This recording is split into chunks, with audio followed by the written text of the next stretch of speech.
Hey guys, what's up? Welcome to Pete's Ghias. In this video, I'll be installing my heater tubes, or my accordions, or my bellows, whatever you want to call them, into my Karmann Ghia, along with these plastic insulator sleeves. Check it out.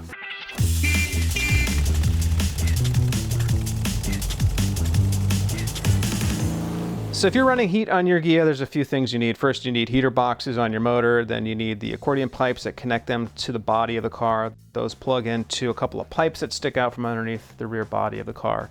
But around those pipes are these insulating plastic covers, and they're split down the middle, and they basically, you just open them up and they snap into place on those heater pipes. One is longer than the other because the pipes are different lengths, because the motor is offset, and also the heater boxes are offset on the motor, and the accordion tubes are a different length. So they also have these insulating foil that goes inside, and the original material broke down, was no good, so I used that as a pattern. I got a space blanket off Amazon, and I cut out new shapes to go inside here, and so this is going to be installed next underneath the car.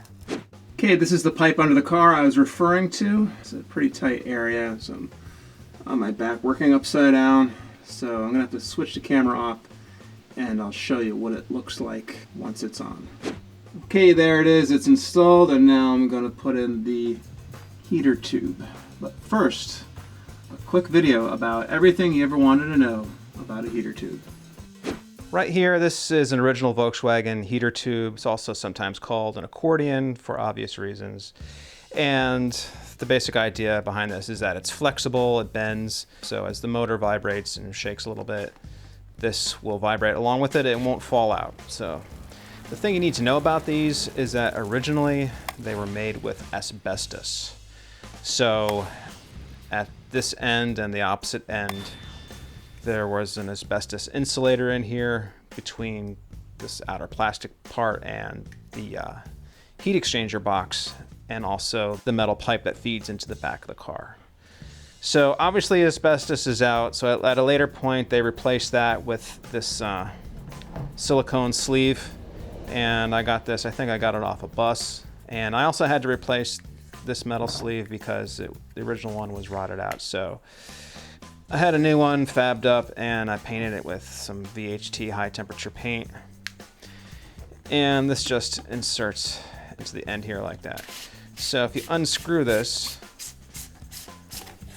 oh my goodness, it's hollow inside. That can't be right. So let me show you what's going on. So in this end, I have a flat piece of silicone that I think I bought this on Amazon, so I cut a circle out. And I also got some silicone tubing. So now I have a longer sleeve here because this wasn't extending long enough. And then this goes on the outer end there like that. So that feeds, I put that inside here, inside the outlet like so. And then this goes in here. And now this is complete. This is insulated, so the plastic won't melt. So on the inside of the heater tube is this funny looking thing. So this is some jute or some felt, and it's wrapped around this wire mesh with these metal ends, and I think looks like I took this apart and painted. I can't remember. So this has all been cleaned up. So this stuff wraps around here like so, and then this inserts inside the heater tube, and then this screws on to the opposite end. Then again, this sleeve will go on there like that. So if it's important to you to keep the car original and to have heat, that's basically what you need to do. Although you can buy an aftermarket heater tube. But the problem with those is that the plastic ends aren't insulated and they may melt, so I prefer original Volkswagen parts. All right, I've got my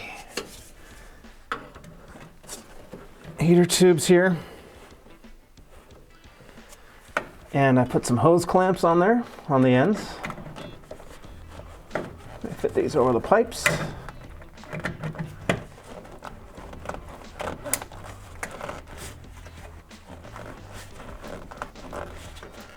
Once they're on, I just tighten up these clamps. All right, and there it is. There's the heater inlet pipe with the heat tube attached to the motor, to the heat exchanger. Everything looking neat and tidy and completely stock, as it should be. You know, I don't know anyone who actually still runs heat in their air-cooled Volkswagen. If you turn it on, what's gonna happen is you're gonna blow hot, moist air up into your heater channels, and that's gonna cause them to rust from the inside out. So, why run heat? The answer is I like my car to be original and I don't necessarily need to turn it on. But if I did turn it on and the car rusted from the inside out, that would be awesome because it would give me one more chance to restore my Karmann Ghia all over again.